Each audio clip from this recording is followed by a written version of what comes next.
Right, thank you very much everybody and welcome to the District Council's plenary meeting for October.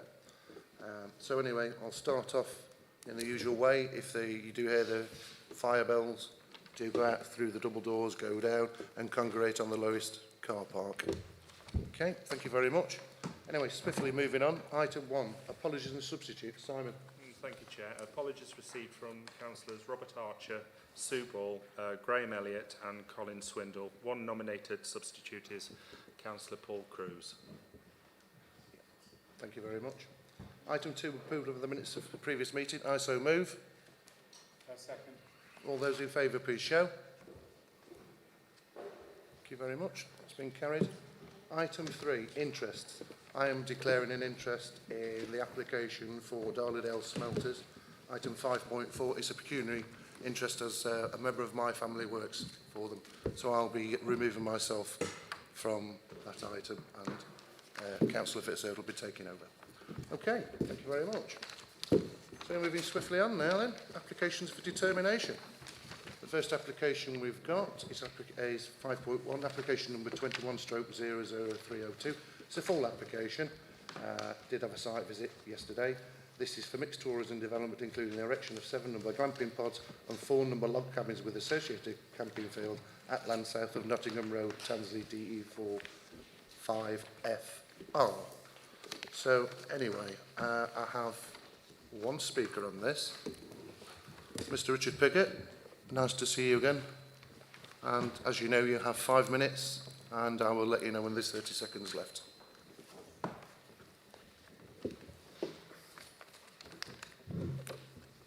Is this on? Yep. Yeah, it's on. Thank you, Chairman, for the opportunity to speak today. This proposal is for a highly sustainable tourism development close to the edge of Tansley and within a few miles of the Peak District National Park. The applicants have owned the site for 7 years now and have carried out extensive work cultivating and managing the woodland within the site over this time. As stated in the report, this site is within walking distance of Tansley village and benefits from good access to existing public transport and footpaths.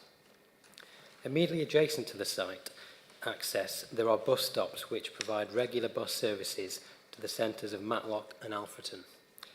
The officer report concludes that the site meets the requirements for tourism development in a sustainable location, i.e. it's in the countryside but it's close to a town or village. With regards to visual impact, the viewpoint analysis that was submitted with the application demonstrated that the topography of the area, combined with the extensive screening provided by the developed woodland, significantly limits the site's visibility from the surrounding countryside. The density, scale and natural materials proposed will also help to visually blend the development into the landscape and mitigate any potential adverse impact on the area's rural character. The utilisation of an existing cabin, which would serve as the site office, will also help to minimise the visual impact of the proposed development. With regards to highway safety, the proposal will utilise the existing access from Nottingham Road, and the Highways Authority have raised no objections. Derbyshire Wildlife Trust have reviewed the ecological assessment and conclude that the proposal will not have a significant impact on protected species or result in a net loss of biodiversity.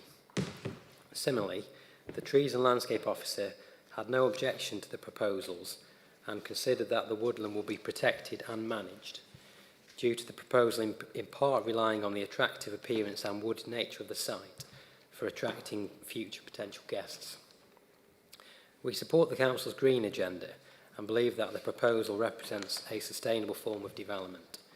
There are options to power the site with renewable electricity, use rainwater harvesting and use locally sourced materials, amongst other measures. Sustainable modes of travel are a realistic option here for future guests given the location of the site. Some additional landscaping is proposed and the proposal will result in a net gain in biodiversity. Further details of measures to mitigate the impact on climate change can be required by way of a planning condition. I would now like to just remind you of all of the benefits of the scheme. Holidaying in the UK has become increasingly popular in recent years, and staycations are expected to continue to boom in the coming years following the pandemic. The proposed development will improve the tourist accommodation offer in the area and bring significant economic benefits through increased local area spending, footfall and employment. This will directly benefit the local economy. It is considered that the proposals address any concerns that have been raised during the consultation process and that the result will be a high quality scheme which assimilates well into the landscape and delivers employment benefits to the area. You are therefore invited to follow the advice of your officers and approve the application. Thank you for listening. Thank you very much, Mr Piggott. Right, now go over to the officer, Sarah. Obviously, we visited the site yesterday, so members have got an idea of the, you know, you can assess for yourselves the landscape impact and whether you consider the location of the site sustainable. If members are minded to approve, I would like to recommend an additional condition in terms of finished floor levels of the pods and the log cabins in order to obviously assess the land levels in terms of the landscaping around it to ensure that you know, their impact is mitigated sufficiently. Happy to take any questions. Right, members. Councillor Burfoot. Thank you, Chair. Thank you. Can I ask the officer, please, do we know how many tents are proposed on this development? That's the first question. Do you want to do them one at a time? Please. Yeah. They've worked out a ratio because I'd asked that question because it was just an area of land and I was told it was 13 to 14 tents. Okay, thank you. And am I correct that the two previous applications in 2016 and 2017 were for 12 dwellings and a caravan storage and that they were refused on highway grounds? So why is this considered different? It's different because the Highway Authority, that's actually the plan showing the extent of the Highway Authority land.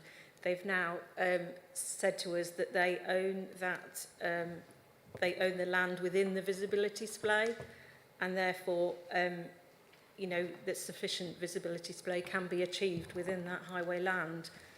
So that issue has been resolved. It was something that the inspector at the appeal mentioned and he was of the opinion that there was sufficient visibility. So we delved into it further and finally they have given us a plan showing us the land. And the final question, I don't know whether anybody else wanted to mention this, but it was brought up at the site visit that the log cabins are quite substantial. They could almost be considered as homes, you know, permanent homes. So how can we resist that? How can we condition that they do not become full year occupancy? I'm just trying to find the condition that we... Yeah, it's condition 5. It is our standard condition where it limits it to holiday accommodation for a continuous period of no more than 3 weeks in any calendar year and no more than a total of 6 weeks. Sorry, it's quite a confusing condition, but it's basically limiting the amount of time that any one person can stay on the site, and in that is woven into a sort of monitoring where they would have to provide us every year with information as to who stayed there for what amount of time. So that is our, you know, that is our way of preventing that, because obviously this is a countryside location where dwellings, you know, aren't acceptable in principle. So if I can just follow up on that, Chair, please. If there was a proposal for those to become permanent residences, it would be subject to a new planning application. It would, yeah. Thank you. Okay, any more questions, members? Councillor Purdy. Chair, can I ask if the people at the back can hear, because I'm struggling to hear Sarah, and I even struggle a little bit to hear Councillor Barefoot. I know Jim's remonstrated with us that we should speak clearly to the microphone, so if we can just give a nudge for that, please. I'm sorry. I don't know where my hearing's going, but I know in the back before they have protested they can't hear, so I think we need to make sure of that. Sarah, my main concern, I think, was expressed on site yesterday, was the 4 lodges in what I would call the nether regions. No proper track up there. I'm not convinced that they've got suitable arrangements for transport up to the lodges. They've got it covered when people arrive on site, but they won't have any cover surely when people go out into the town and come back. And that's an awful unlit track up there. It's probably going to be lit. And they say they're not going to deal with it other than leave it as it is. And I understand they want the environmental scene. But I do think that's a bit of an odd aspect to that application.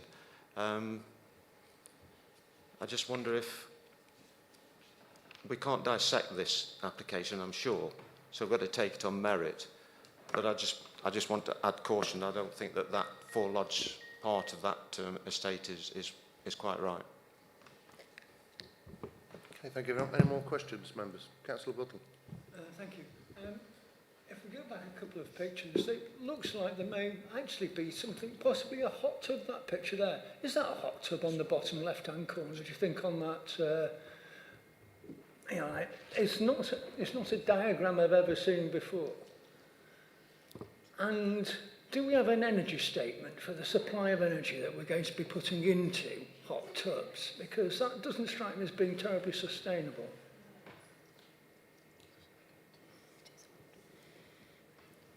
Can I answer? Yeah. It is a hot tub.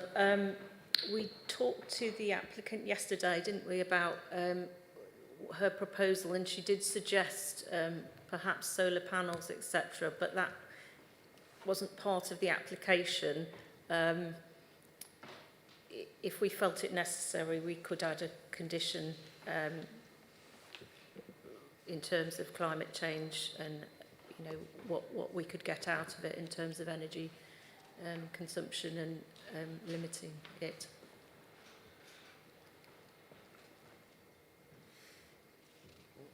Councillor Gamble. Okay, is that okay for the mic? Thank you. Yeah, actually, just thinking about the energy. I know quite often when we have housing, there's quite a lot of discussion about what they will be heated by. Unless I've missed it, what will the lodges be heated with?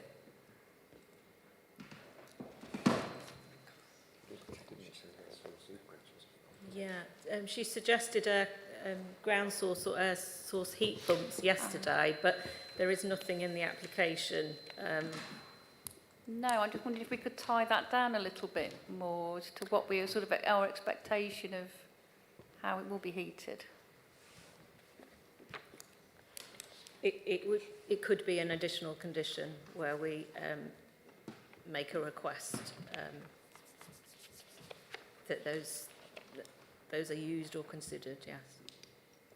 But yeah, if you could have a condition relating to that, that'd be. And on the treatment, I might have misremembered this, but I've got a feel on other things. When we've had a sort of almost you know, the top one is public sewer, the second one is like I think one of these more upmarket water treatments, and then septic tank. Because I think from what was said yesterday, I think it seems a little bit more likely than maybe we thought that this is going to be a septic tank situation. Yes, that is what was suggested by the applicant, and it is on the application form.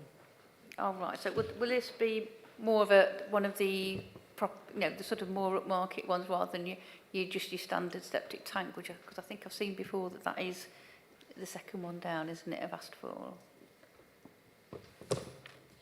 Are you referring to a condition that I've already got, or? Yeah, I know it says it sort of says a treatment plant or septic tank, but it doesn't sort of put any order in which you'd actually like them to be put in. Unless I've just missed that. I just thought on previous ones we have had like an order to that.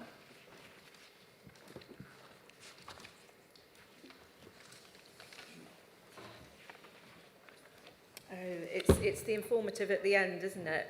Yeah. That's come from the local flood authority.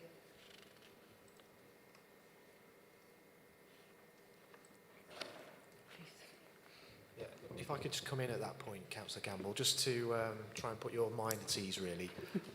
These pods or these cabins will require building regulations approval. I think what the lead local authority are stating is that the destination for foul water and surface water will have to adhere to the hierarchy that's within that building regulation process. So there's a preference, you see, in a hierarchy of where foul water should discharge to. So just to clarify that hierarchy by footnote. Right, that was him. All right, Bill, thank you. Councillor Purdy. Thank you, Chair. I'm going to move the recommendation. I've sought to find a good reason for refusal, and frankly, I can't find one. I would like to see us tighten down on a couple of things. One is this environmental aspect. I mean, some things are a bit nefarious here, and it's where I'm finding difficulty to sort of explain. I can imagine that camp going very, very well. And I can also imagine a scene at night where there's people with lots of drink and sort of barbecues are going. And you know that's a big issue in our council. So that's got to be heavily managed by the management, I appreciate that. So I think that I'm reluctant to move it, but I can't find any reason to refusal. So I'm happy to hear what other members think. Thank you very much. Councillor Fitzherbert. Thank you very much, Chairman. Well, I think this applicant has had several attempts at trying to do something with this site, and I think when those of us that visited yesterday, I think we do agree that it does need something happening there. And this is, you saw the woodland and the desire that the applicant had put into the site, and the love they put into planting all the trees and everything. And I think with my tourism hat on, we're looking at sustainable tourism, and I think, you know, on questioning the applicant, they did answer, you know, in the affirmative for sustainable tourism, and I think this will be similar to the one we, part of it anyway, will be similar to the one we approved down near Ashbourne in my ward at Callow Hall. And I think it will be sympathetically integrated into the landscape. So I'm happy to second it. Thank you very much, Councillor Fitzherbert. Councillor Slack. Thank you, Chair. Just one more question, really. The area where the log cabins is, it's quite a distance from the car park, quite a distance. I've never seen any plans about a footpath or a road going up there. Is there anything like, you know, so people can get access to the log cabins? The way it would work is they would park their cars in the car park, and in order to get their luggage up there, they would use a all-terrain vehicle to get them to their lodges, and they would grasscrete the tracks that already exist, you know, but keep it sort of low level. She was talking about grasscrete, I think, yesterday, just to firm up, but not tarmac or anything within the woodland, but keep it low level tracks where they exist around the woodland at the moment. Yeah, will it be accessible for disabled people? That's what she touched on yesterday, in that this grasscrete would help with that, in terms of, you know, it wouldn't just be grass, it would be a harder surface. Yeah, thank you. Yeah, Okay. Yeah, Chair, I'm same as the proposer and seconder. I agree. There's no grounds for refusing it. Thank you, Chair. Thank you very much, Councillor Slack. Councillor Buttle. Yeah, I was quite happy with it as well, apart from just the fear that they're going to stick themselves a little gas burner in underneath the hot tub. So I was wondering if we could actually specify something, do something specific to say, let's have electric heating in that or something, so that at least people have the option to. As we decarbonise our economy, it won't be quite so damaging. Could I just step in at this point and just seek clarification on the motion? Because as I understand it, I think what members are voting on, minded to vote on, is potentially approval of the application as per officer recommendation with the additional condition that Sarah's recommended, but also a condition which considers microgeneration serve the development. So we could ask for a scheme of measures to mitigate and adapt to climate change, the effects of climate change as part of this development. And we can then agree suitable measures on the back of that condition. Are you happy with that? Yeah. Chair, can I just add, Yeah, I can't agree to a condition, but I'm happy with what Chris had just said, a footnote to encourage. for obvious reasons. And as my learned friend to my right says, there are other rules involved with camping and processes that would cover these kind of things anyway. So I think there's adequate condition sort of regulations there. But I would like to see an encouragement to look at the climate change issue and try and encourage more approach to it. Thank you. Okay. So, members happy what we're Councillor Burfoot? Thank you, Chair. Well, I'm struggling with this one a bit. I know that the parish council have got great concerns, as have I, about the safety of road users. And in particular pedestrians, because, you know, let's be honest about this, people will be using the cars, and if they do happen to walk, and if they do happen to go to catch the bus, which is, I'm not sure how many times a day the buses run, but not very often, so, you know, we need to be real and know that people will use the cars, because facilities in Tansley are extremely limited. You can't buy a bottle of milk or anything in Tansley, so there will be more traffic movements. And I'm just wondering whether there is any chance of us getting in touch with DCC to see if they'll do anything at all. I've tried and tried and tried to get some kind of speed reduction on this road. It's a very fast road. I'm not sure that's anything we could do anything about, but that's my big concern. Okay, thank you very much, Councillor Burfoot. So it's been moved and seconded for approval as set out in the report. All those in favour, please show.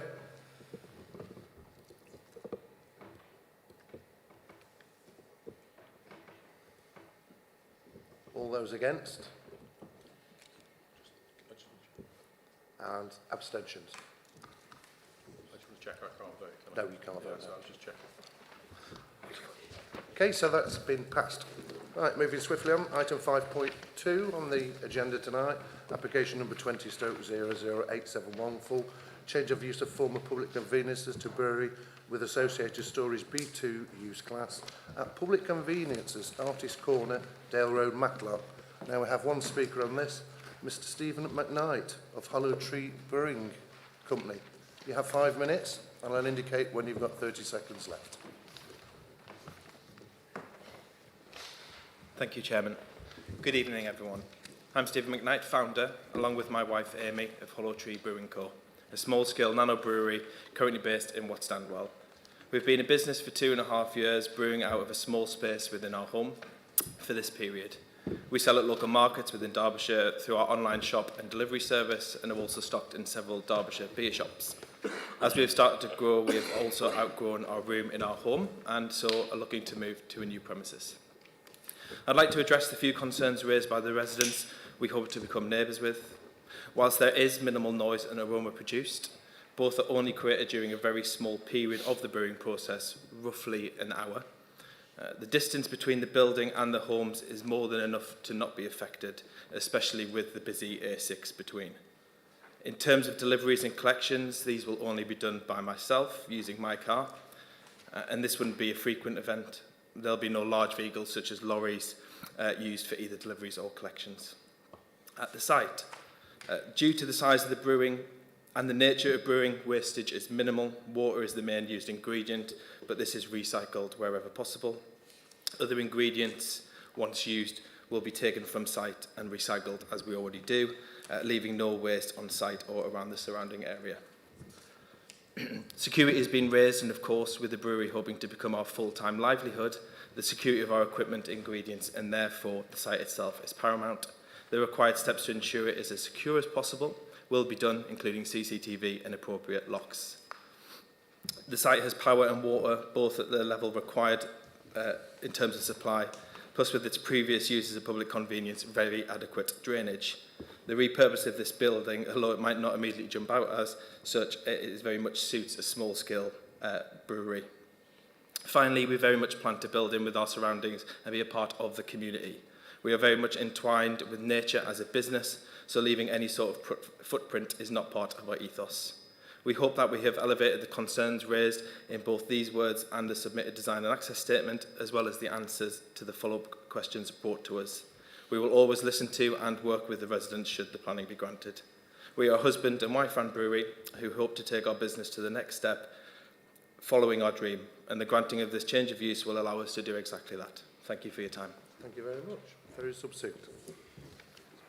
Are you doing this, Chris? Right. So, over to you, Chris. Thank you, Chair. So the reason for consideration of this item at committee this evening is that the application site is owned by the District Council. So that's why it's before members this evening. The plan that you can see on the screen before you shows the extent of the application site area. So it includes the hexagonal former public conveniences adjacent to the car park, just opposite the properties on Dale Road. The properties on the other side of Dale Road are located in the settlement framework boundary for Matlock, but this site is outside of it, so technically it's in the countryside. But you'll see from the officer's report that policy S4, which deals broadly with developments in the countryside, supports reuse of buildings for employment purposes where they're suited to the location in terms of the environmental impacts. This site is well related to a main market town in the Derbyshire Dales district. It represents acceptable reuse of a building, which in itself is a sustainable form of development. The previous speaker and the applicant has explained that the intention is to use the existing building. So in terms of external alterations, the building will remain exactly as it is currently, with only some signage fixed to the building. That may not need express consent of the local planning authority, subject to the size of that signage and whether it's illuminated. The council's design and conservation area, officers had a look at the application. They're satisfied there'd be no harm to this part of Matlock Dale conservation area. It's acceptable from a highway safety perspective. It's a relatively modest operation that's proposed, but it does provide functional space to a growing business that's developed from a cottage industry to now a slightly bigger business, which requires slightly bigger premises. So this ideally suited to the applicants and their needs. The application essentially involves just reconfiguring the internal layout of the building. So you mentioned yesterday that the disabled toilet area will remain, and that will remain a mess facility and an area where obviously the applicant can use when they're at the site. And the toilet areas, or the current toilet areas, will be remodelled and reused to provide space for brewing activity within the building. So the application is to convert the public conveniences to a general industrial use. You'll note from the conditions that we're restricting that use, so it is just brewing activity that will take place in the building, no retail sales, no ancillary retail or commercial uses from the building. It is technically within flood zone 2. You noted the location of the building, its proximity to the River Derwent. However, we're going from a flood compatible use to a less vulnerable use in planning terms, which is considered to be acceptable. You'll see that the application is accompanied by a flood risk assessment, and we're recommending a condition that the applicant adheres to recommendations within that in relation to adhering to flood warning advice and having an evacuation plan in the event of a flooding in the locality. Happy to take questions at this stage. Councillor Slack. Thank you, Chair. Local residents have raised concerns about noise and odour from the brewing process. Do you consider that's a problem, Chris? Or? Based on the nature and the scale of the operation, I think that's highly unlikely, and also reflecting on the proximity of the building to existing residential properties. You'll note the comments in environmental health officers in relation to those particular matters, and they don't feel that it's likely to result in nuisance. But there are controls there, and if there's a requirement for ventilation of the brewing activity that takes place, that there's conditions to control all of that to make sure there's no nuisance to residents. But it's something we'll monitor, and if there were problems, then obviously we've got powers to take action if necessary. Yeah, thank you. Any more questions, members, before I move into debate? Councillor Buttle. Chris, if we didn't own it, would you have just given this under delegated powers an approval? That's a good question. In terms of public opposition to it, and just looking back at the officer's report, there is some opposition. Yeah, we had 3 letters of representation, so it's not a major development. We haven't had 5 unresolved objections, so it would have potentially been a delegated decision. It's only because it's council, district council owned property as to why we're considering it at committee this evening. Okay. Thank you very much. So I'll move into debate. Councillor Purdy. Thank you, Chair. Well, this, as you know, is in my ward, but I can't help reflect the reason why it's come to this application, because it's one of the casualties of the long austerity years of cuts. And I was in hospital at the time that the vote was taken to close public conveniences, and I sent an email to our previous leader and strongly objected. It's unfathomable why this country doesn't have an authority that deals with public conveniences. This really ought to come under Public Health England. But it doesn't, so we move on. It's a good use of the building. I'm happy to move it, Chair. It's better than it going into disrepair and vandalism. And I wish Mr and Mrs McIntyre good luck with the venture. Thank you very much. Councillor Donnelly. Yeah, thank you, Chair. As Councillor Perry said, it would be better if they could retain this toilet, I'm sure, for Matlock Bath, and many of us thought last in the past and all the toilets were closing, but unfortunately that's never going to happen, so I'm quite happy to move for the recommendation. Second officer recommendation. Thank you very much, Councillor Donnelly. Anybody else wanted to speak in debate? Councillor Fitzherbert. Yeah, I'd just like to echo that, and I wish the applicant well, and I'm sure he'll look at sort of tidying up the area and keeping it spick and span, which is obviously a good community benefit for the community as well. Thank you. Anybody else wishing to speak in the debate before we go to the vote now? In which case we'll move to the vote. It's moved and seconded for approval as set out in the report. All those in favour, please show.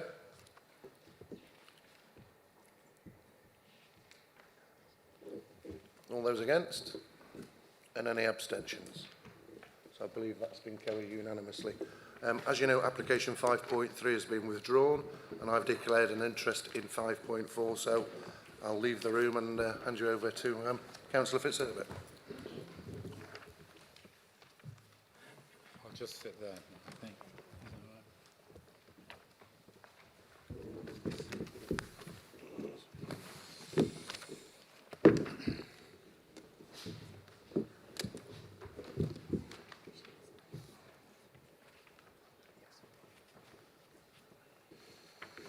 Okay, Jason left now, right? Okay, ladies and gentlemen, thank you.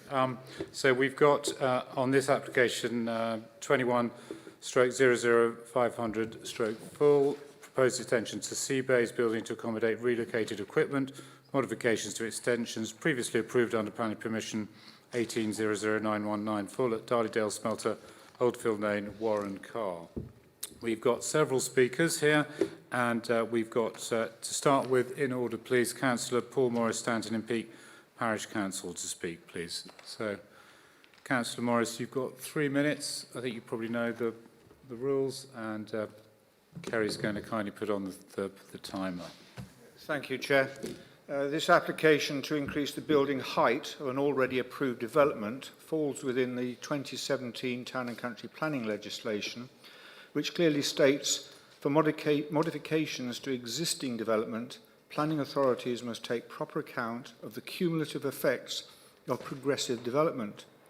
They should now look at the likely effects of the development as modified and not just of those of the modification alone. This requirement, it quotes, is designed to prevent the avoidance of full scrutiny by staging applications. The building expansion drawings before you were produced on the 18th of April 2018. 2 days later, on the 20th of April, a cut-down building drawing was approved by Norders, the agents. That means that before your October 2018 meeting, when you approved the cut-down version, the company already knew that it would have to apply for an increase in size. What is more, the officer's report at item 2.1 states, and I quote, "The increase in height is required due to a change in legislation in relation to the Cybele 6 equipment since the grant of permission in 2018. But they already knew they needed the extra height. So why force 2 stages of applications? Norders have stated that they have never submitted an environmental impact statement for an Eindhoven project. Is this because every project has been carefully crafted so as to be under the threshold for an EIA? This application appears to be such an example. Council stresses that the end design before you now was designed in 2018 before the cut-down version that you have already approved. Raw material input to the site has increased from 100,000 tonnes to 165,000 tonnes, over 1.5 times increase, while planning applications have glibly stated no effect on HGV numbers. Well, there has been, over 1.5 times as many HGVs. Council requests that meaningful calculations of cumulative effect of applications are made and published. It's the Environmental Agency's remit to fix input tonnages, but not HGV numbers. 30 seconds. It is the planning process here that must demand the meaningful analysis. There is an effect on HGVs. Please do not rubber stamp, investigate.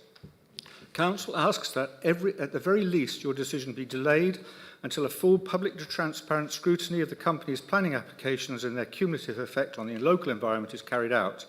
Committee members, please do not use the EA as an excuse to rubber stamp the application. Ask for more time, more detail, and investigate as the 2017 legislation demands. Thank you, Chairman.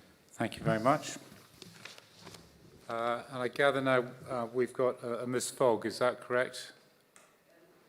Sorry, is that right? You're next, please. Lovely, great, yeah.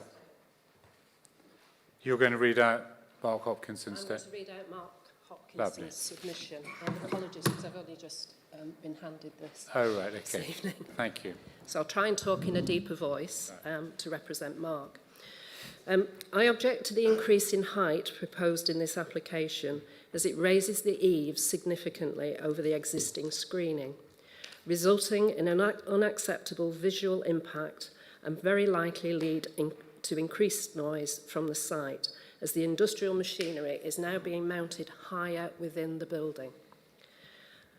I'm also very concerned about the incremental development of the site through this and previous applications, which has resulted in an intensification of the site to a point where the character of the development has significantly changed. The resulting noise, traffic, light pollution and visual impact of this intensification of the site through incremental development is now having an unacceptable impact on the local community and the environment. I recognise the right of the facility to exist and to operate and believe a collaborative approach between the company, the various bodies and the community is required to address the concerns raised. I do not believe this or any other further application should be passed until the impact of an incremental intensification of the site on the local community has been investigated and addressed. Thank you on behalf of Mark. Thank you very much.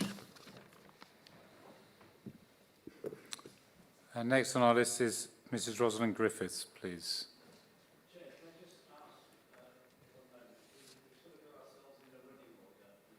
Ah, right, okay. Well, have you told the scribes at the back or not? Because this was the... If you tell me, who have you got next then? I don't mind. Right, okay. You're Denise Ludlam. Okay, thank you. Good evening, everybody. Okay, you've got 3 minutes. Thank you very much for the opportunity to speak about the proposed extension to Sea Bay buildings at H.J. Enthovens and Sons near Warren Carr. I have lived at Warren Carr for 15 years, moving there with my family long after Enthovens had been established and fully aware of the impact of the factory there. At the time, the factory was already a sizable enterprise, but since then has grown considerably. The current proposal is to increase the height of a building, not there when we moved in 2006, from 20.2 metres by a further 5.3 metres. This would increase the height of the building above the tree line, resulting in a negative impact on the landscape and appearance of the factory. I therefore have considerable concerns about the design of this latest proposal. I'm concerned that this development will add to the impact of developments that have preceded it and which have led to an intensification of the use of the site.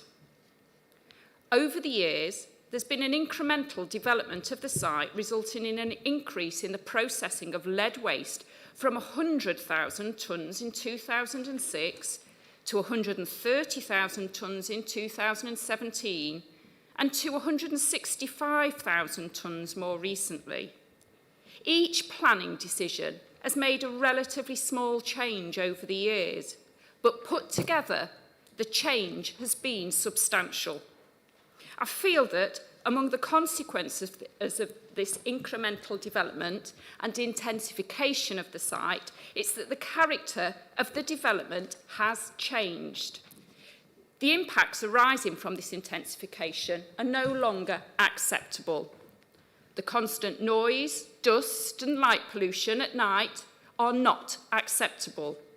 The gradual spread of buildings and infrastructure with almost no visual screening or landscaping is not acceptable.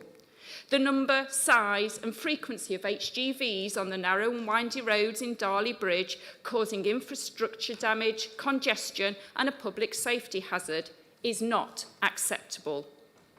It is now commonplace for these vehicles to park for long periods, including overnight, on the highway near my home, treating it like a lorry park. I am, however, grateful to Enthovens for now providing portaloos for the lorry drivers, as it has much improved the sanitary conditions along the road. While I have no objection to the development in principle, I would have hoped that environmental standards in the widest sense of the word would have improved over the last 15 years and not dropped. But it's just got to a point where the development is different in nature, and this has made Enthovens into a bad neighbour. I'd like to make a proposal that we work together positively moving forwards. Thank you very much. Thank you. Okay. Who have we got next then? In your running order, who's chairing this thing? Right, Jed Ward. Yep, lovely, okay. You have 3 minutes. Thank you for sticking to time, ladies and gentlemen. 3 minutes. Thank you, Chair, for allowing me to speak on this application. I live at the borough in Warren Carr, and our house is situated 20 metres from Enthoven land. We're probably their closest neighbour. I have several concerns about this proposal as regards the increase in height and the impact of its appearance on the surrounding landscape. I do wish to make it clear, though, that I have no objection to the substantive operation being carried out by Enthoven on this site. My wife and I are fully supportive of the important recycling that is taking place on our doorstep. I also wish to put it on record that I've had nothing but good relations with Enthoven, in particular Mr. Mark Ashmore. However, I'm very concerned that this planning application and several before it are contributing to the intensification of the use of the site, and it does appear that expansion of the operation is occurring by incremental development. The result of this is that local residents feel that the character of the development has changed, and we feel that impacts arising from this intensification are no longer acceptable in terms of noise, dust, light and water pollution, and overuse of or even damage to the local highways infrastructure. We are so concerned that as a community we will be writing to the Council to set out our concerns in detail and to request the Council to investigate the development using the legal powers available to you as a planning authority to establish the level of use and the intensification that has taken place, which we claim has changed the character of the development. To repeat, I'm not opposed to the operation in principle, but feel that it has just got to a point where it is different in nature from that envisaged back in 1984, and that these changes have made the development unneighbourly. I'm very interested in taking forward this issue in a positive way and hope that the community, the operator and the regulatory bodies will all be able to work together in a collaborative fashion. I'm confident that this would meet with the approval of the operator. I say this on the basis of first-hand experience. I've contacted Mark Ashmore on a few different issues. On each issue, he has taken action. So I know that Enthovens are as keen as any company to act as good neighbours. If I'm totally honest, I would prefer Enthoven to voluntarily withdraw this application and to hold it in abeyance whilst they submit also voluntarily to the process of establishing the level of intensification. No further incremental expansion should be facilitated until the level of intensification and its impacts on the local community have been properly investigated in the public interest. But if Enthoven and Sons are unable to do this, then I hope that if you approve this application, they would nevertheless willingly agree to our request. My aim... 30 seconds. My aim, and I believe that of the whole local community, is to achieve better liaison and discussion between the community, the operator and the regulatory bodies, based on more openness and good neighbourliness between all parties, leading to happier, healthier and safer neighbours and possibly to an even more successful company. Thank you, Chair. Thank you very much.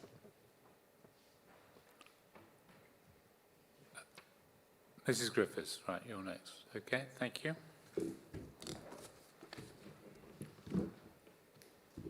Again, I'll tell you when there's 30 seconds left. Right. Thank you for giving me the opportunity to speak in opposition to this proposal. I live in Stanton Lees and my house, like a number, overlook the site. Why the concern over an increase of 5 metres? Permission to erect sea bay was granted just 3 years ago in 2018. It was part of a large and very impactful planning submission by Eindhovens. At that time, we were told that these extensive plans would future-proof the site. For residents, this new proposal represents yet another move to intensification and increased capacity on an already large site operating 24/7, which is served by inadequate infrastructure. The extension of the new roof line would represent another massive negative visual impact on the special amenity of this rural location, which is adjacent to a conservation area, the Peak Park, and overlooked by the protected scheduled ancient monument of Stanton Moor. It is interesting that 2 sets of plans were drawn up by the company in 2018. One set for the height of Sea Bay approved in 2018 and another set of plans for the much higher building being submitted now. Clearly, a bigger building was always the goal. Over years, residents have experienced an incremental expansion of intensification of activity on the Eindhoven site. Noise levels which drive people out of their gardens, necessitating closing of windows, even on hot days and nights. Noise audible on Stanton Moor. Residents frequently experience acrid smells and vibrations. Excessive and intrusive lights disturb us and have negative impact on residents and wildlife, especially the local bat population. The site is close to an SSI. Increased movement of huge HGVs on the narrow lanes and ancient bridge cause daily dangers and disruption to residents. Huge lorries mount narrow pavements, causing damage to property and fragile infrastructure. Noise, fumes and vibrations are a daily experience. I recognise Eindhovens is the largest recycling battery plant in Europe, and as such performs an important function. I'm not opposed to the site in principle, but by now, Deviate has become very much a bad neighbour.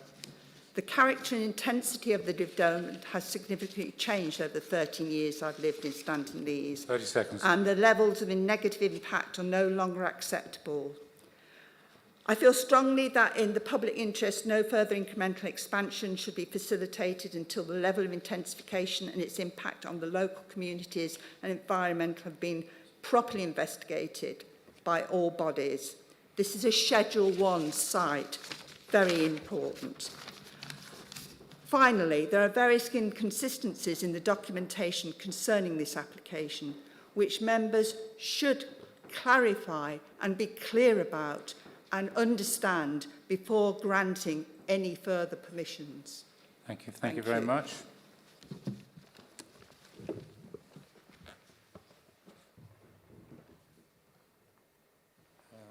Now we have Mr. Griffiths. Finally, thank you. Thank you, Chair. I would also like to speak against this proposal. You've already heard from other local residents of their concerns about the negative impact of raising the roof. I'd like to point out to you that the new information that was suddenly supplied by Eindhovens on the 6th of September, which is 7 working days before the proposed planning committee meeting in September, directly contradicts what they put forward in their submission in May 2021.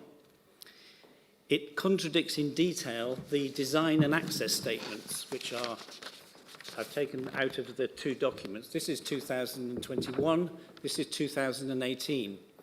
Both the documents stipulate the phasing of the works, and they're both identical. So this one in 2018 is exactly the same as the one submitted in 2021.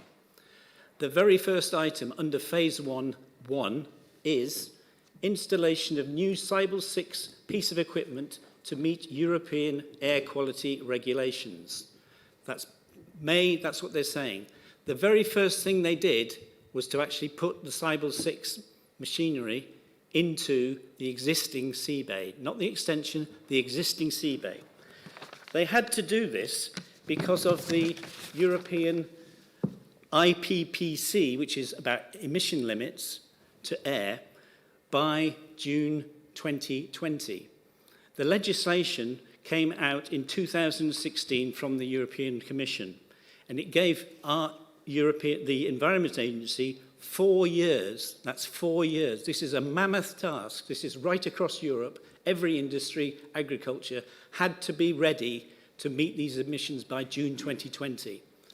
And in the previous planning report in 2018, the case officer made it clear that if Cybele 6 was not in place by June 2020, the company would not be able to have a new environmental permit. Now, in order to meet those conditions, the Environment Agency actually gave them conditions of improvement. And all the conditions of improvement which related to this legislation were set to be completed by June 2020. And I was at the appeal hearing at the Planning Inspectorate where they actually talked about this legislation. There has been no change in that legislation. You can't suddenly change something when you've taken 4 years to get there. So I think that's a big contradiction.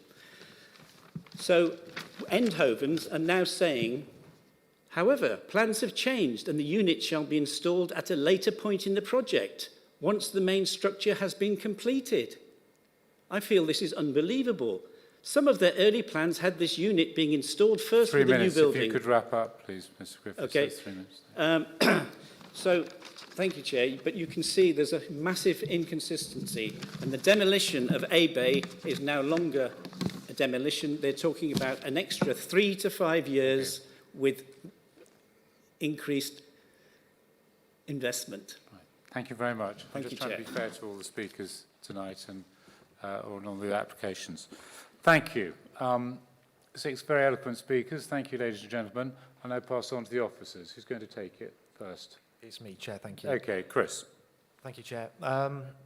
Before I address some of the comments made by the previous speakers, I think it's important for members that didn't benefit from visiting the site yesterday for me just to go through this particular proposal so you know what you're considering and what the main material planning considerations are. So we are dealing with an application for a new sea bay building, and some members may recall an application that we considered back in 2018 for a similar building on the site. Now, the plan on the presentation shows the position of the building relative to the existing buildings on this particular site. Members will know that this site has a long history, originally as a lead smelting facility. It's an established business and industrial operation.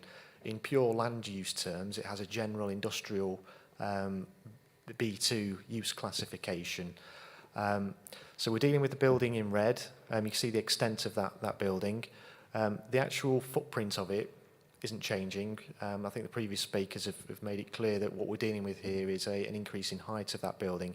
Those that did visit the site yesterday benefited from an explanation from the main operator, manager on site, that the reason for the increase in height is to ensure that the new baghouse filter unit, which is a Cybele 6 replacement, is appropriately sited within the building, but also is at a height which allows for maintenance and access under the equipment to ensure that bit of equipment can be maintained. I think it's important, and I'm sure members have read the report, but the reasons and the explanation as to why this building is required is set out at paragraphs 2.3 to 2.4 of the officer's report. And it's clear that There's an existing A bay building which is used to store raw materials prior to being transferred to their furnaces for smelting. And what they explain is that this building is now reaching the end of its economic life and will in the next 3 to 5 years need significant investments. This new building is a replacement to the A-Bay building, but it will also provide space for a new baghouse filter unit. And that's been installed for a number of reasons, and they're all explained in paragraph 2.4 of the officer's report. So the intention is that the building that's proposed as part of this application will allow for a more efficient process.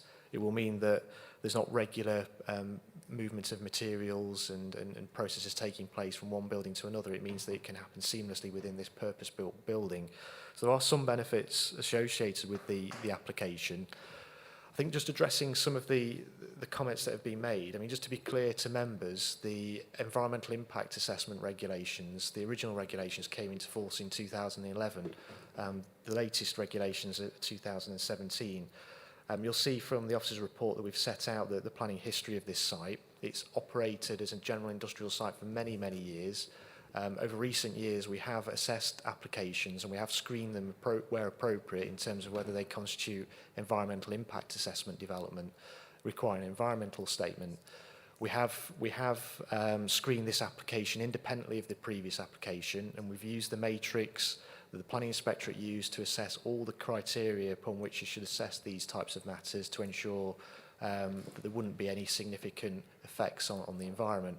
I think it's really important that members are aware that we shouldn't be duplicating the regulatory regime which considers the environmental impacts, so the impacts that are set out in the comments received from our environmental health officers, so noise, nuisance, dust and odours, all those matters are controlled on the environmental permit, which is something that the Environment Agency regulates and grants. So I think if members, once they've, I mean, I'm sure they've read the report, but once they've got an understanding for the use of the building, then to look at paragraph 7.9, which clearly states that we're not proposing to increase the amount of activity on site, and that's strictly controlled by that existing permit, which is administered and regulated by the Environment Agency. What we're dealing with is a new building to replace an existing building that will be decommissioned on site to ensure that the processes that happen within that building are as efficient and fit for purpose as they need to be to comply with current regulations. Members had benefit of visiting the site. They looked at the development from Stanton Leeds on higher ground. They could see the impact that this building will have in pure landscape terms. It'll be viewed in the context of the existing buildings on site against the backdrop of those existing buildings. We don't feel the landscape harm is significant when you consider its position, its height relative to the existing buildings on site. Hence why we're recommending approval of this application. We can't speculate the reasons why the applicant has enlarged the building. We have to accept that there is a requirement to increase the height of it to accommodate the equipment for the reasons stated and to allow maintenance of that equipment. We have to trust that the information that's submitted to us is accurate and correct, and we're happy with the information. We think it's acceptable in pure planning terms, and the considerations and material assessment that we can make based on planning policy. So we're recommending approval of the application. Happy to take questions at this point. Thank you. Before you take questions, can I bring to your attention, please, the fact that I know one of the speakers, Mr. Denise Ludlam, and a partner, Adam, I've known them for a number of years, so I need to introduce that into a personal knowledge of the speaker. I don't think it affects me from speaking or... Right. No, thank you, but just to make the record. Thank you very much. Councillor Gamble. Right. Our officers say that we need to accept the stated reason for the height increase. At various points in the report, the height increase is for the size of the bag filter, the positioning of the bag filter, and environmental laws. And these reasons are given at different points of the... Are we saying that all these reasons are the reasons for the height? And if the reason for the height the central thing seems to be the equipment. Why do we have no details of the equipment at all? I've got all the questions, but I'll let you shall do one at a time. We have to accept the application on its merits, and they've specified that the building needs to be a particular height to accommodate the equipment. We can't consider the internal fixtures, if you like, or layout of the building as such. What we're considering is the building fit for purpose in terms of its height to accommodate the equipment that needs to be accommodated in there. From the site visit yesterday, it was clearly explained to us the reasons why we need the building needs to be slightly higher. And that's purely maintenance of a piece of equipment that is standard design. I think they mentioned that they're quite advanced stage in the tendering process, but the equipment is the same equipment, it's just that there's more than one supplier of that equipment. So it's to accommodate the equipment that's been specified, and we have to accept that. Do you know that? I'm absolutely astonished that there are people out there producing standard equipment for recycling lead when this is the only person who does this, the only company who does it in the entire country. That's a very niche market. I can't possibly comment on Oh, right, that. okay. Got another question. Oh, right, okay. So, right, the other question is, we talk about the responsibility for the various things that go on at this site and the things that the Environment Agency are responsible. But one thing this authority is responsible is for air quality, isn't it? That's stated quite clearly in the numerous air quality annual reports that are put out. Can I ask why we have no data on lead emissions from this site since 2016, when apparently a piece of equipment broke? It's an area that crosses over into another regulatory regime. If you look at the environmental health comments, they're clear in that the environmental permit includes odour, noise, dust, etc. But they do recognise that air quality is a matter that we have overall responsibility for, and that's something you'd have to take up with our environmental health team in terms of how often they go out and carry out any monitoring and whether there's any issues with air quality in that area. But we have to accept that this development and the equipment that's been installed is to adhere to current regulations, which covers all sorts of environmental impacts, including air quality, dust, noise, and any resultant nuisance from the activity that's undertaken. But, another? That's one of the things that the sort of comes out though. We're told that this is going to do emissions. One of the things in the report says that this new equipment will filter out VOCs. Do you know what's going to filter out the VOCs? It's a technical question that's not something that I can answer, unfortunately. It's something that my environmental health colleagues would be able to comment on. But we're considering the building to house the equipment that's proposed and not the emissions from that equipment. Right. Okay, talking of the drawings then, in the report it says there's no chimney involved, but yesterday, as we were told by the person who told us that the increased height was for the maintenance and didn't mention size of bag or environmental laws, did say there's going to be extra ducting, yet there's no ducting on these plans. Is there any reason for that? Or? The ducting could be internal. The plans are the plans. If they introduce ducting to the exterior of the building, my view would be that was an alteration. Whether or not it's a non-material alteration or a material alteration is something we'd have to consider. But the plans are the plans, and we have to assess the application on the basis of those. Right. So okay. Have you got any more? Yeah, I have. Sorry. I've got other also, can I have another yeah. question that did come out of some of the speakers' comments? We're told that the site operates at a limit of 150,000 tonnes, and yet the speakers seem to talk of a few of them mentioned 165, as if they already have exceeded that 150 on their limit. Obviously, we know the equipment can actually deal with 250 tonnes of stuff, and I think there was stuff already. I did see somewhere that did say that the company, as a result of this proposal, may be actually getting in touch with the Environmental Agency to actually amend the or talk about these limits. Do we know these limits are going to stay in place?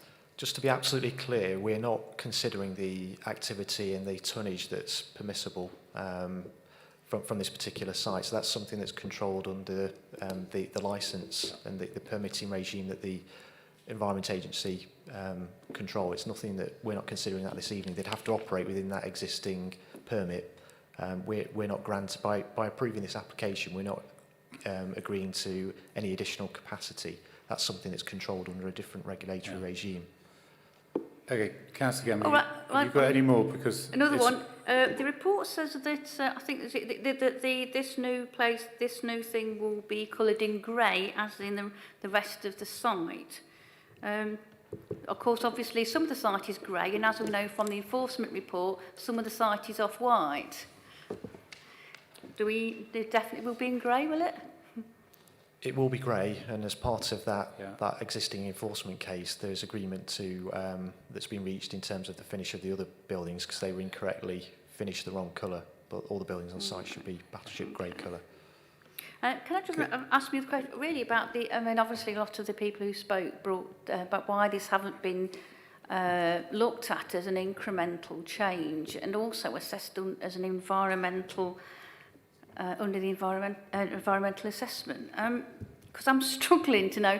I mean, in the air quality annual report, this is described as one of the 2 biggest air quality pollution things that our environmental health deal with.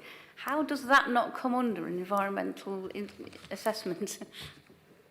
Yeah, it's a good question. I think it's clear in practice guidance that environmental impact assessment only will apply to a very small proportion of developments.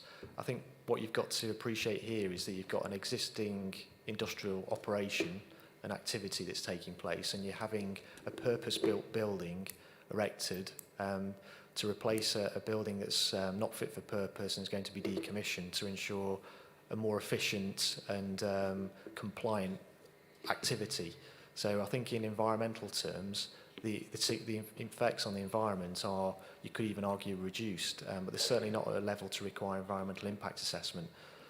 You can look at cumulative impacts. I think you've got to look at the history of this site and its development over recent years.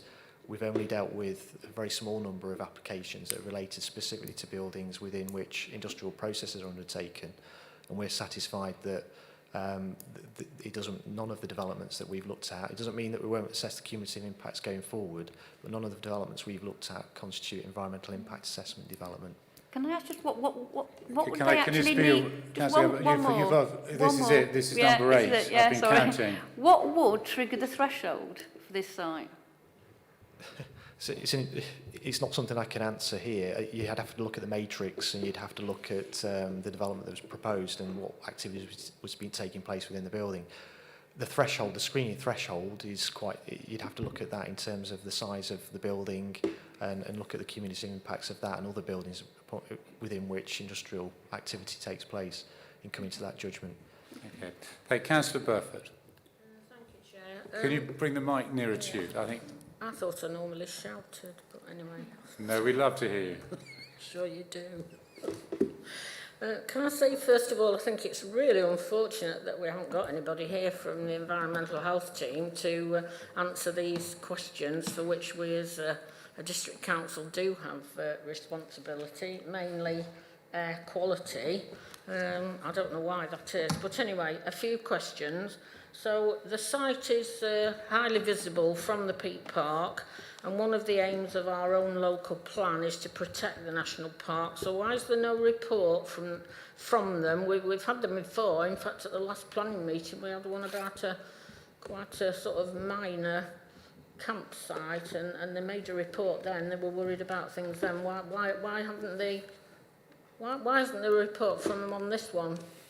Just to clarify, we have consulted the Peak District National Park Authority. They haven't commented, to the best of my knowledge, in respect of this current application.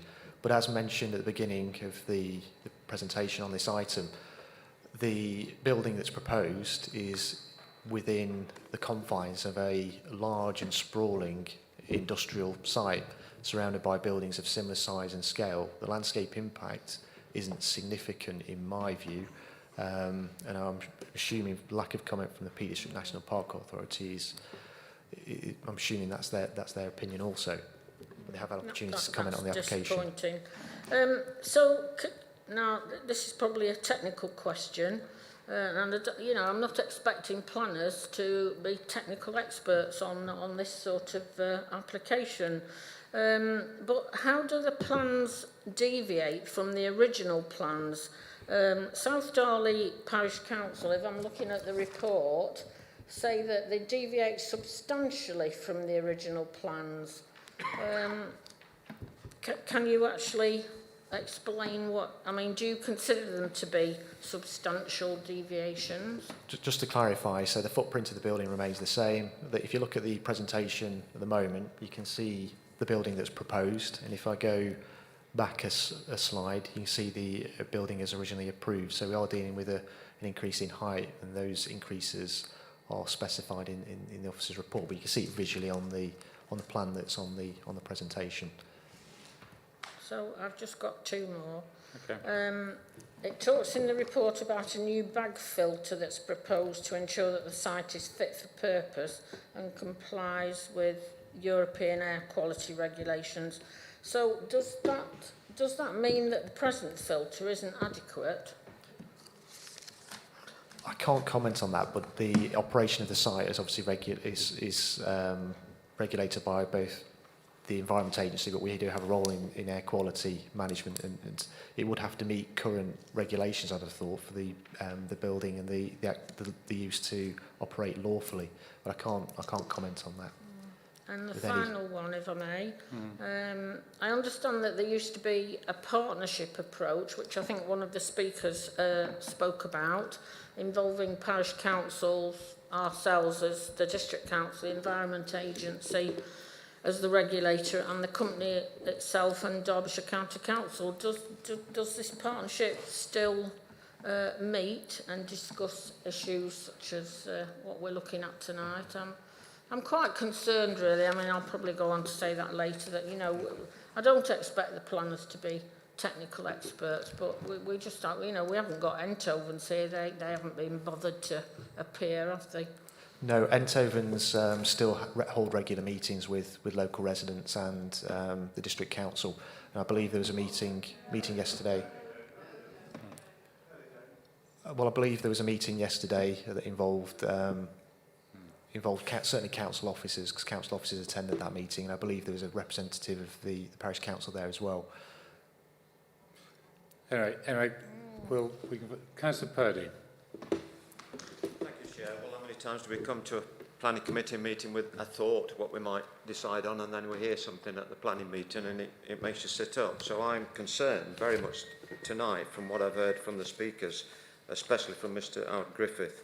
I've got some questions, but I'll be honest with you, Chair, I'm thinking about a deferment already, because I think there's a critical element here. Councillor Barefoot said there's this environmental angle, which Councillor Gamble's asked as well, and I think that it reminds me of the planning application at Four Lane Ends, where there was that intertwine of environmental and planning. This seems to me to be a similar case, where we need good evidence for the planning committee to make a decision. So I've got some concerns. I've got concerns about air quality assessment. When was it last carried out? I've got certain concerns about the traffic impact assessment, because our bus got stuck in a right traffic jam yesterday. We know about the sad case of the poor lady who recently lost her life, sadly, with the accident. I've not heard anything concrete from Highways as to what's going to be proposed to ameliorate the traffic there. And I do think there's a need to look at the incremental impact assessment. So I think all these things, Chris, even if we approve this tonight, I think that those factors need to be closely looked at by the appropriate officers to see where this plant is going and where there's a line to be drawn in the sand when it cannot expand anymore. I think that we owe it to the residents of the local area to get better information, and from the Environmental Agency, not just our own officers, but from the EA. So I want some of these factors forward to make a proper decision, Chair. Are you moving that? I'll move deferment, and I'll see what the other members think. Councillor Burford. I'm happy to second that, Chair. I mean, I think all in all, this application should be put on hold and should be subject to a thorough, vigorous review of all the issues that we've talked about tonight. And we need environmental health officer here, and preferably Eindhovens themselves to come and listen to what local concerns are, because they clearly decided not to come tonight. I would also want to see the EA represented as well. Okay. Yes. Councillor Slack. Thank you, Chair. Well, I'm very puzzled by a lot of this. Yesterday we were told by one of the Eindhovens employees and management that this building was being erected so they could maintain the filters better, they could walk underneath it, etc.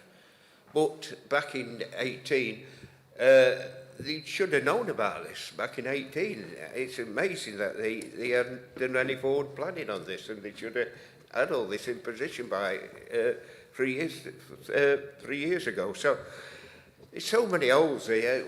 Residents have come along and put their views forward, and the views they put forward are sound. A lot of them are sound.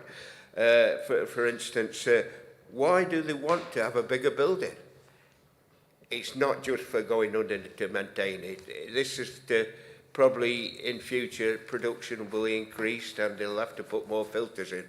That'll probably be the honest answer, really, from Eindhoven. But I agree with Councillor Purdy that a deferment is needed. We need environmental help for you. We need more questions to be answered than what we've got so far. So I support a deferment. Okay. I get the mood of the floor at the moment. To be fair, he did answer that question on site yesterday, I think, fairly substantially. Councillor Donnelly. Yeah, thank you, Chair. Listen to the speakers. One of the speakers alluded to the noise element, whether it be daily, night noise, I'm not quite sure. Have we any readings or anything from the environment on that? Noise abatement? Chris? Well, noise is a matter that the Environment Agency would consider. I mean, the case that's put forward by the applicant is that this building will reduce the need, to move from one building to another, and vehicle movements and associated noise and disturbance associated with that activity. So there could be betterment, but it's for members to consider. But it's something that's controlled and regulated by the Environment Agency. If we come back on the Chair, I'm more alluding to the factory noise, basically. Could be night noise. Yeah, again, it's something that's regulated and controlled by the Environment Agency. Whether we get a representative from the Environment Agency to attend the planning committee is an unknown, but we can ask if thank you for that, Chair. I'm happy to go along with the deferment. Councillor Cruz. Thank you, Chair. I'm not going to rehearse everything that's been said already, so I'll try and keep it simple. It strikes me that Eindhovens ought to have the best community engagement and stakeholder management going, given the type of operation. They don't seem to be investing as much in the community as they have in the past, and they're not here, and they ought to be, to explain their kind of case. I think the cumulative thing is really important in terms of the cumulative impact. So I think they're going to struggle on planning applications because the community are going to challenge them on everything if they don't actually work with the community. So it'd be good to have them along and get some input. I think deferment is a good idea. The air quality is the one that really worries me. Thank you. Councillor Battle. Thanks, I think I pretty much agree with everything that's gone so far. Okay. There was one thing, we've got section 9.5 where we're asking for sampling undertaken for air, an annual submission from Eindhovens. Can we not ask for a daily submission from Eindhovens on their website for what they're actually putting out, rather than an annual submission, so we can see what they're doing on a day-by-day basis and we can watch the way they go? So the next time we come back with this, could we please do a daily submission? I think we can put that. We can ask anyway, I'm sure. Councillor Campbell. Hi. Sorry, Dublin. No. Yeah, I would be very much in support of a deferment if, along the grounds as the said, that it will be a thorough review, a look at the incremental, what's been happening incrementally there, and a thorough assessment of the environmental impact of this site. Because some of the things that I think they've put forward an extremely confusing application. The fact that we're really sitting here with an application for relocation of a piece of equipment, which we're not relocating, they're putting a new piece of equipment in a new building. And it just, the references to that, it just shows how absolutely, utterly confusing this application is for, I think, for everybody. And yes, I want the Environment Agency here. I want proper answers from the Environment Agency. And community engagement, as I understand, last night's meeting was the first one for 2 years.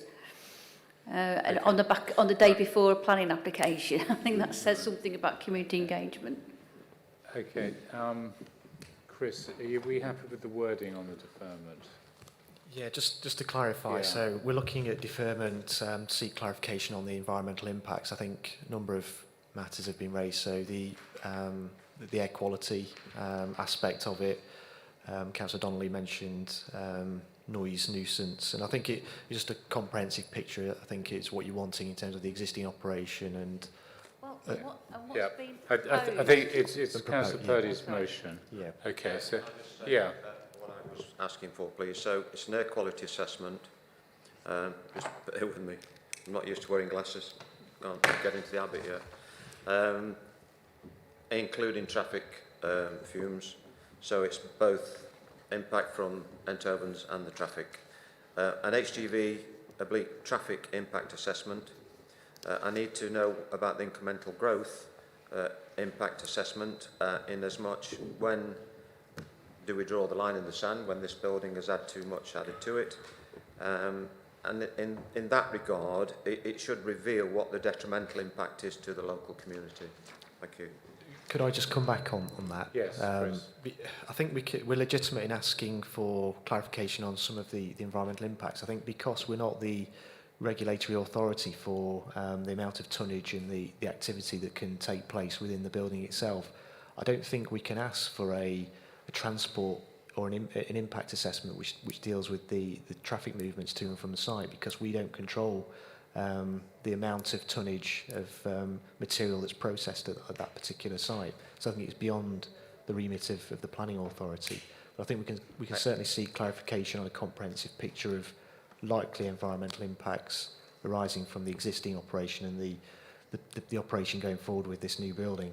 Sort of hear what you say, Chris, but one of the greater impacts to the community, as we saw on the bus yesterday, and I've policed that area for umpteen years, the growth of traffic is phenomenal. When they built this site, I think it was either pre-Second War or just after, it was built in an area where there's no roads to cater for all these HGVs, and they've grown to be really large vehicles. So I think it's important that we somehow draw out from the Highways Authority, have they got any plans for this area? Because it has a detrimental impact. We've had a fatal down at the bridge. So I hear what you say, but I hope that we can draw it out somehow. We're just having a conflab. To encourage? Use the word encourage? Yeah, yeah, we can do that. Okay. Yeah. So, right, members, we've got a motion on the table for deferment for the various points that Chris outlined with Councillor Purdy, and to encourage the ones that we are not necessarily responsible for, traffic, etc. Are you happy with that? Yeah. All those in favour of deferment, please show. That's unanimous. Thank you very much. I think we'll take 5 minutes and come back at past, okay, for Jason's too. Thank you.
Okay, members, right. Moving on, item 5.5, it's application number 21/00943. This is full.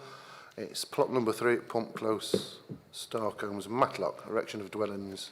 This is a revision to the designs approved under the planning permission 16/00941 out and reserve matters application 19/10150. So I believe we have a couple of speakers on this one. So the first speaker on my list is Mr. Simon Edwards, a local resident to speak against the application. You have 3 minutes and I'll indicate when you have 30 seconds left. Thank you. The application before you is a retrospective one. The property at plot 3 has already been constructed on the new footprint. Construction on that footprint commenced even before the application was submitted. The development is well within the root protection area of an important oak tree which must now be endangered. The application submitted for this permission states that the property will be drained by soakaways. I do not believe that this is possible for geological reasons and the drainage must be to the stream. The developer has today culverted and filled the stream filled with construction arisings. No application or consultation was made to planners for this change in development, and it has therefore not been considered by habitat or environmental professionals. This site was reported by the owner as to not be contaminated. Committee will see from the photo below that this is not the case, as residents who are aware of the historical burial of asbestos have advised on many occasions. All of this is entirely consistent with the track record of the developer at this site, who seems to think that planning permissions and planning conditions do not apply to it or are optional guidance. Throughout the development, the contractor has ignored conditions, working from as early as 6 in the morning, late into Saturdays and on Sundays. Representations by residents have resulted in a mixture of denials and later statements that the breach will not be repeated. Sadly, they have. The contractor has failed to discharge pre-start conditions, including necessary contamination and access conditions. These are conditions that were supposed to be discharged prior to construction and include the very important decontamination condition. The last time the site was before the council was in respect of a variation of condition to change the junction works from a pre-start to a pre-occupation condition. At the time of that application, committee heard evidence that the works would be carried out within a couple of weeks. They indeed were not, and the first property was occupied prior to the works being carried out. The application and subsequent ones will lead to the originally conceived number of bedrooms in the scheme being increased by 15%. All of these revised footprints have commenced. The developer does not wait for approval, it simply assumes it will follow. The applicant has tried to sneak in changes to design by submitting revised plans without any application. This, in particular, relates to the design of plot 7, which was revised to include a large window looking out onto neighbours' gardens. These changes were not noticed by planning officers until reported by neighbours. None of this is an acceptable situation, and allowing it, as officers have done, will encourage this and other developers in the district to ignore the planning system. How can this authority hope to encourage responsible development and build houses which are compatible with the requirements of sustainability, 30 seconds left, good design and neighbourliness when officers do not use their enforcement powers? Derbyshire Dale's planning is in danger of becoming a laughingstock. Please do not increase this risk by passing this unsustainable development. Thank you. Thank you very much.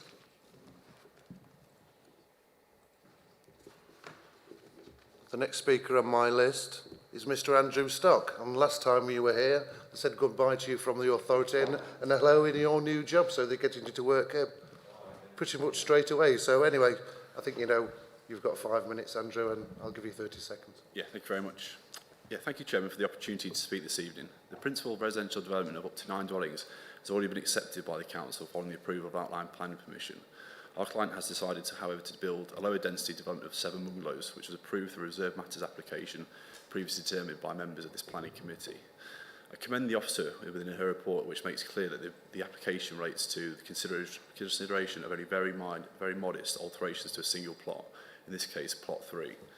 External alterations include a high-level window to the western elevation, removal of the bedroom window on the front and northern elevation, relocation of the chimney and 2 additional patio doors to the rear elevation. In consideration of the overall proposal, when having regard to the proposed extensions, it would only provide additional living space in the form of a larger ensuite bedroom, living space in terms of a change of office accommodation to dining room and occasional bedroom. I think in terms of the main considerations as part of this application have been thoroughly explored by the officer in her report. They comprise of the appearance, layout, scale of the development, impact on residential amenity and impact on trees. With regard to the appearance, layout and scale, the modest alterations are not considered to result in a materially different scheme to that of the original approved development for 7 dwellings.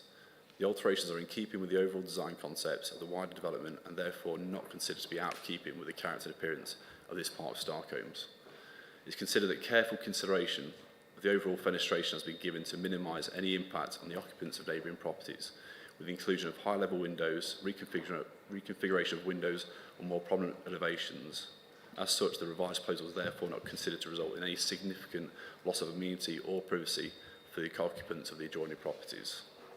Finally, with regard to the impact on the development on existing trees within the site, it is acknowledged that the Council's Trees and Landscape Officer has reviewed the application, inspected the tree protection fencing on the site and the changes proposed in relation to the root protection areas plan, and has concluded that the possible encroachment into the root protection areas are very minor and insignificant in terms of the impact to the health and stability of existing trees. No objection has therefore been raised to the development from the Trees and Landscapes Officer on this basis.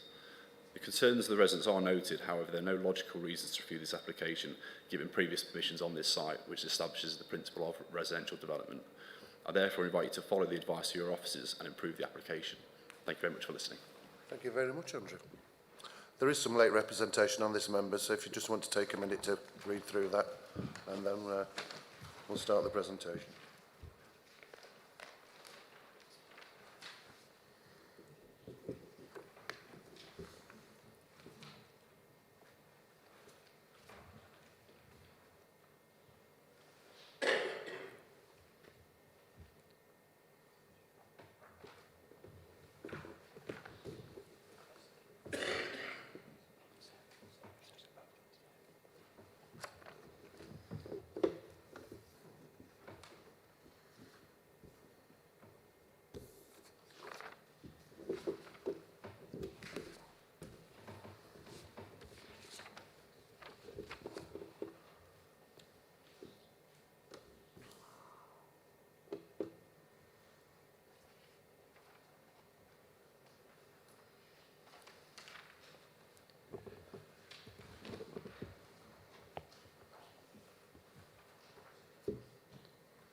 Everybody happy? Okay. So now I'll hand over to Sarah, the officer for this case. Right, obviously this application has been granted outline consent and also reserved matters consent, reserved matters approval, sorry. This proposal involves extending the dwelling further to the eastern boundary by 2.7 metres in line with the rear of the approved garage, and to the south by a further 2.5 metres, retaining the 1 metre gap between the side of plot 2. On this particular part of the site, this plot is next to the oak tree, which you can see the root protection area shown on the plan. It has come closer than previously approved. Obviously this plot is under construction, and the tree officer has been out and looked at the protective fencing around the tree. He is happy with the protective fencing, and obviously we accept that there is a minor encroachment into the root protection area, but he feels that it's not impacted on the health and stability of the tree. Other changes, if we flip between the slides, relate to window changes on the design, but it's felt that it doesn't reduce the overall high quality development of the scheme. In order to sort of address some of the issues raised by the speaker, this site has been developed, and it's under construction. We have been made aware of certain breaches of condition, and we have been monitoring that. But in monitoring it, we always have to look at whether it's expedient to take enforcement action. Obviously, there is permission to develop the site in a certain way. These are changes, and the conditions have been worked through, and the majority are discharged. I was notified of works which were detailed as works to culvert a stream, and having investigated that, what's occurring on site is that, you know, they're getting the plots ready for works, which they, you know, they have got a permission to build the number of dwellings of you know, that's on the site, and it's getting the land ready and the levelling ready in order to you know, develop it. So, sorry, happy to take any questions. Right, members, questions? Councillor Burford. Can I ask what the increase in floor area is of this bungalow plot 3? That's the first question. So that might mean more to me than is on the report. So what's the increase in floor area? I can only flick between slides. I can't calculate that right now, but obviously I've made measurements as to which boundaries it's coming closer to. You know, you've got an increase of 2.7 metres on the eastern boundary and 2.5. So I suppose what I'm saying, would that be considered a substantial increase or a minor increase in planning terms?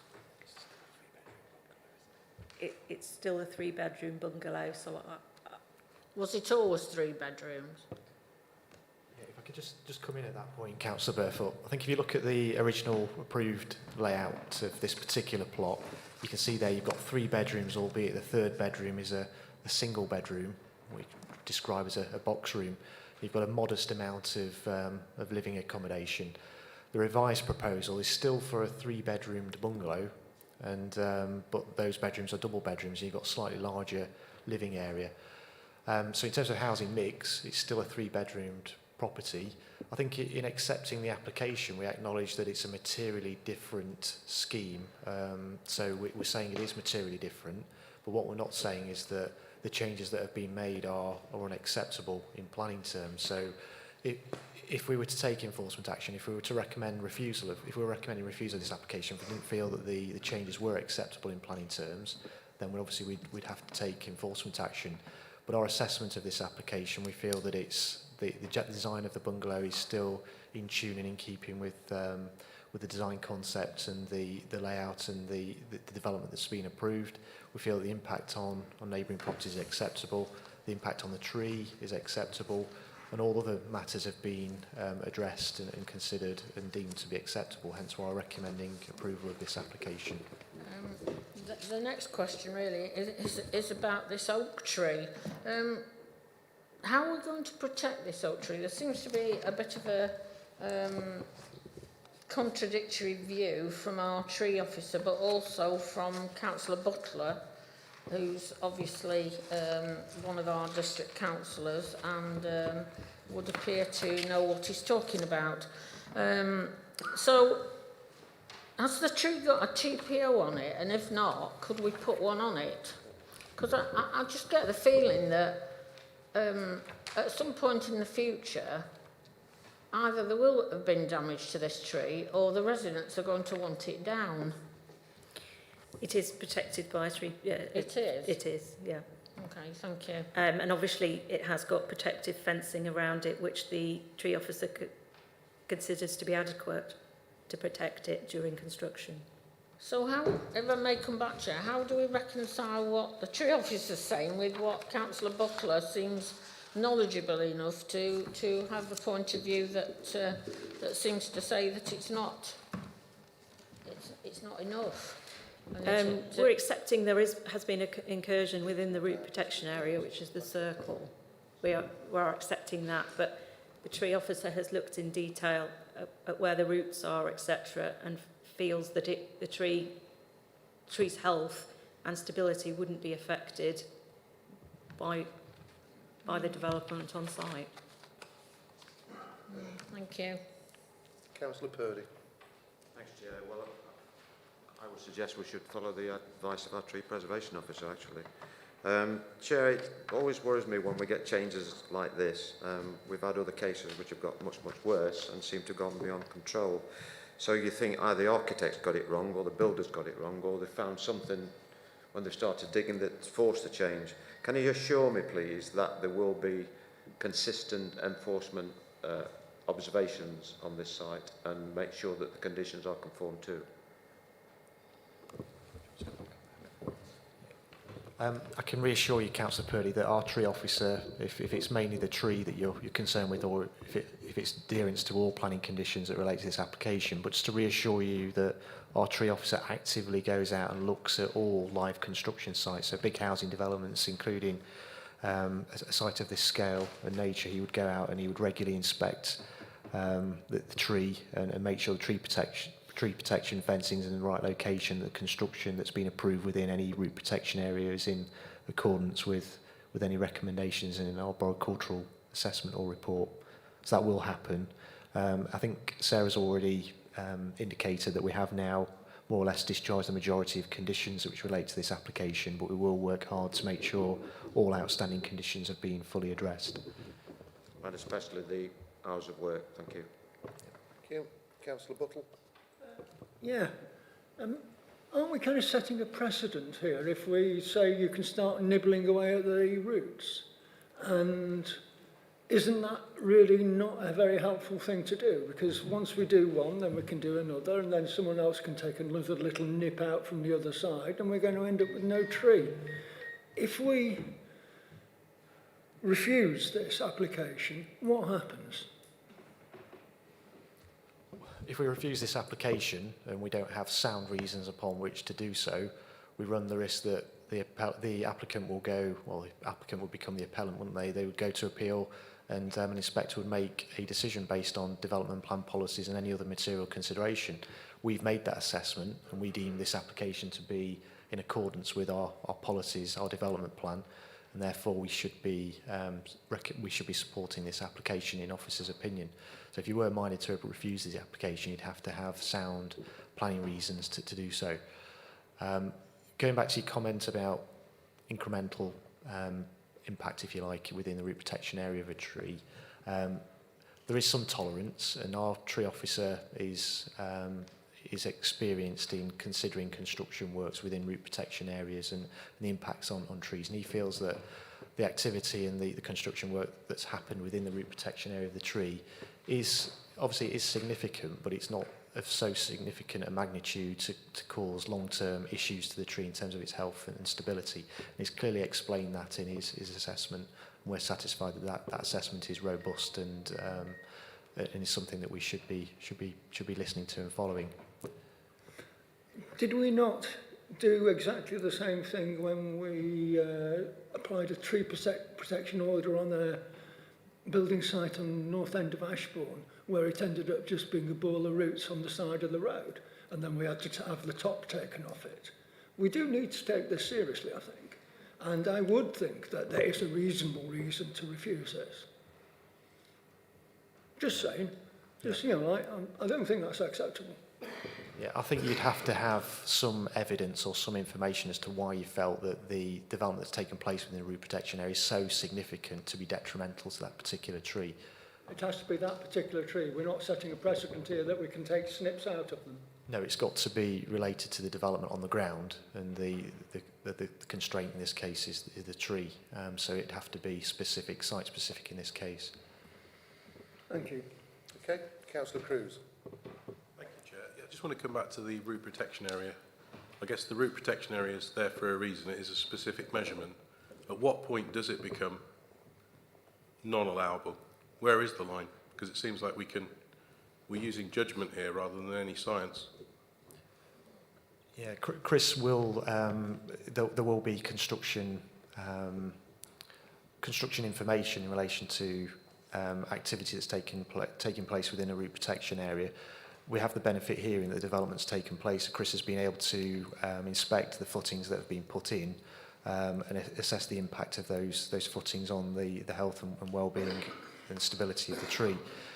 I think if if you were to have development hard up against that tree and you were to cover a significant amount of the root protection area with new development, and the building itself, if that's within the root protection area, a significant part of it, then that can put future pressure on that tree in terms of it having to be pruned and the adverse impacts it could have on the amenity of the occupants of that property. So there is a fine line and a tolerance, but we feel that the amount of development that's taken place is within acceptable tolerance in this particular case.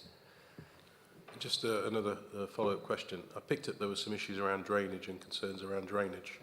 What drainage assessment has been done? What analysis has been done? Because it doesn't seem very numerate or very factual in the report. Is there any extra information you can give me, please?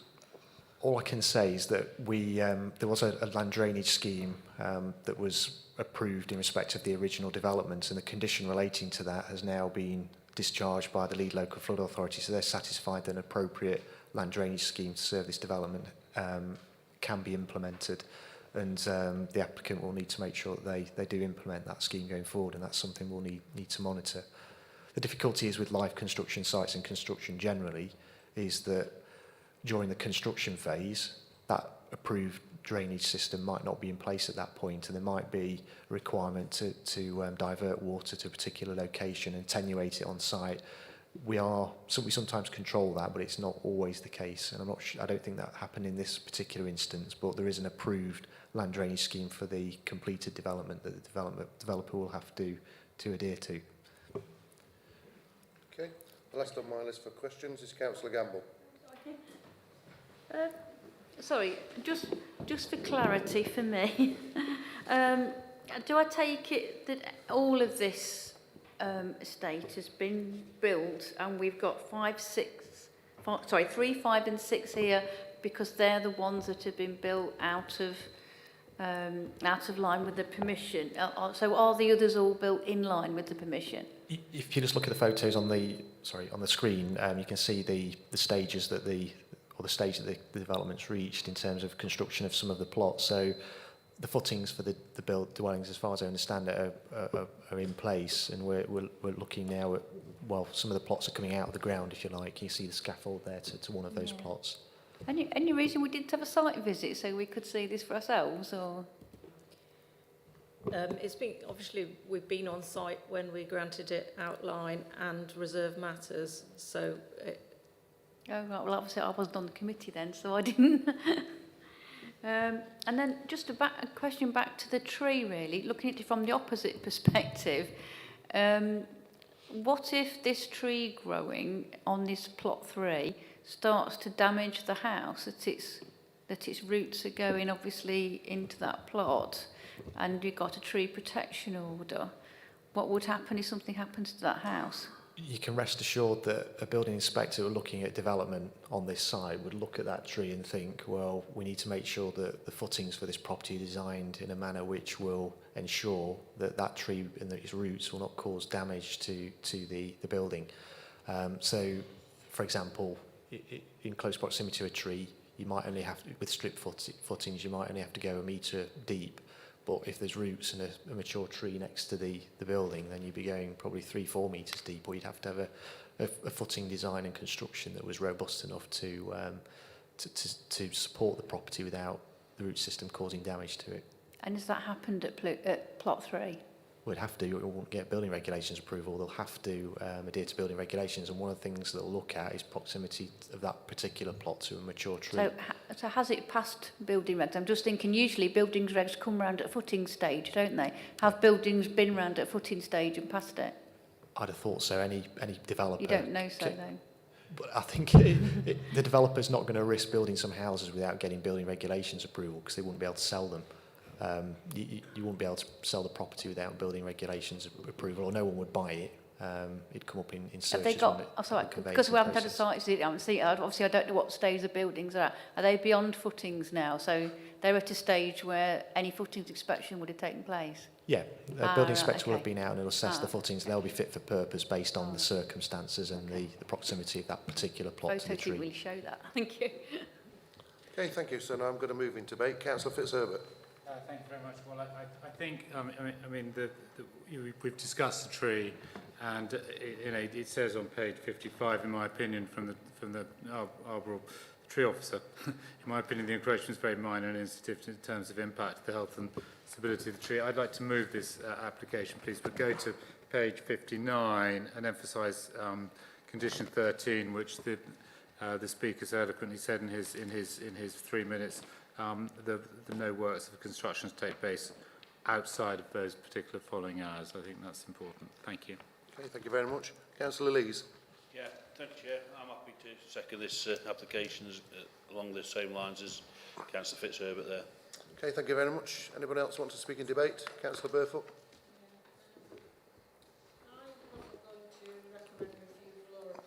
This application, I wanted to recommend a deferral, and I'll give you the reasons. The development has always been controversial, being on a greenfield site and assessed over an unadopted road owned by the residents of Pump Close. So I know that there have been allegations, and I hasten to add that they're not my allegations, that the developer has not been adhering to the conditions laid down by previous planning permissions, and these obviously our enforcement officers deal with this. But as such, I believe that we should be having a site visit to see the development as it is at the moment. Certainly Councillor Gamble hasn't seen it at all. And I think our planners and enforcement officers need to do a full and comprehensive assessment of everything that's been done so far, so that we can reassess it. I mean, there are allegations, as I say, that that there have been things thrown into the stream, that the site is not contaminated when others say it is contaminated. So there are various things, and I think I certainly think a site visit, which maybe we should have had anyway, and to do a full assessment of what's happened so far and what these proposals are. Thank you very much. Anybody else want to speak in debate? Councillor Gamble. I would agree completely with that. I think there's a couple of things like that that we do need to look at, I think, before we actually pass a view on this. And I'd go for deferral as well. Well, it's been moved and seconded, so we'll deal with what's on the table first. So in which case I'll go to the vote. It's been moved and seconded that the application be granted with conditions. All those in favour, please show. All those against? Any abstentions? So, I think that's been carried. Yeah, it's been carried. Thank you very much. So, moving swiftly on to item 5.6. Similar sort of application. So, this is application number 21/01030 full. Plots 5 and 6, Pump Close, Matlock, erection of 2 dwellings, revisions to design approval under plenary permissions, and outline and remedial reserve matters. So we've got one speaker on this. So Andrew, I think you know what to do. So come and give us your 5 minutes, and I'll indicate when you've got 30 seconds left. I'll try not to make it 5 minutes long. Right. Yeah, I think following the application which has just been approved by members, just to reiterate that this is development which has already been granted for up to 9 dwellings initially at outline stage, and then 7 bungalows thereafter at reserve matters. Again, commend the officer's report, which just considers the matters which are material to this application, including the alterations to the building, considering the appearance, layout, scale of development, impact on residential amenity, and impact on trees. Just to make members aware, in this case, there's been no development of the properties, so you consider them as a fresh, but just modest alterations to originally approved bungalows. And in terms of, again, just to reiterate, in terms of this appearance, layout and scale, we consider them to be in keeping with the existing development with very, very modest alterations and a modest increase in footprint. Again, consideration of the amenity of adjacent neighbours, position of windows and fenestration detailing to ensure there's no significant loss of amenity on those occupants. And in terms of trees, there's no consideration of impact on those trees as assessed by the Trees and Landscape Officer. Thank you very much. Very succinct, thank you, Andrew. Thank you. Right, members, questions? No? No questions? In which case I'll move straight to... Yeah, so it's been moved by Councillor Purdy, Councillor Fitzherbert. Anybody else wishing to speak? No? In which case then we'll go to the vote. It's been moved and seconded for that the application be granted with conditions. All those in favour, please show. All those against? Any abstentions? So that's been carried. Thank you very much. So a little bit of housekeeping to do now, ladies and gentlemen. Just quickly, it is information on active and closed informant investigations. It's just for noting, so I'll move it. Second, Chair. Yes? Just one question. On the Stanton one, the North Park Farm, is there any do you know what progress is happening there? That seems to have been happening for quite a long time. The dog grooming place? Yes. North Park Farm, yeah. I can confirm that there was a public inquiry that was postponed earlier this year, and we are looking at agreeing a revised date with the inspectorate, and they've put forward the 30th of November, so that matter will be heard at public inquiry later this year. Okay, brilliant. Also, could I ask another... Sorry, actually just a question on the report, actually. It's out of the training session we had.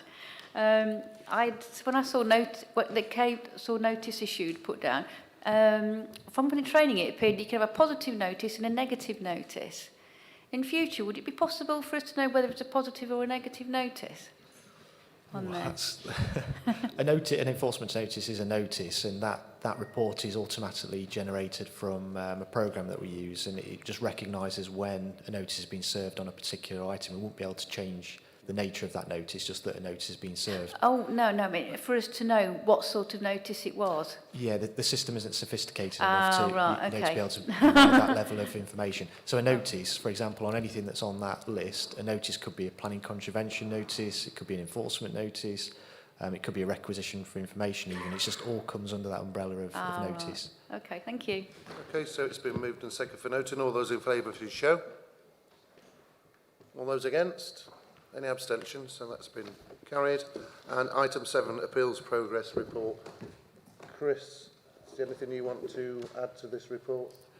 No, I think we've just covered the North Park Farm situation. That's an ongoing appeal and the up-and-coming public inquiry in relation to that, but there's no further updates. Right, thank you very much, Chris. So I'll move it for noting. Second.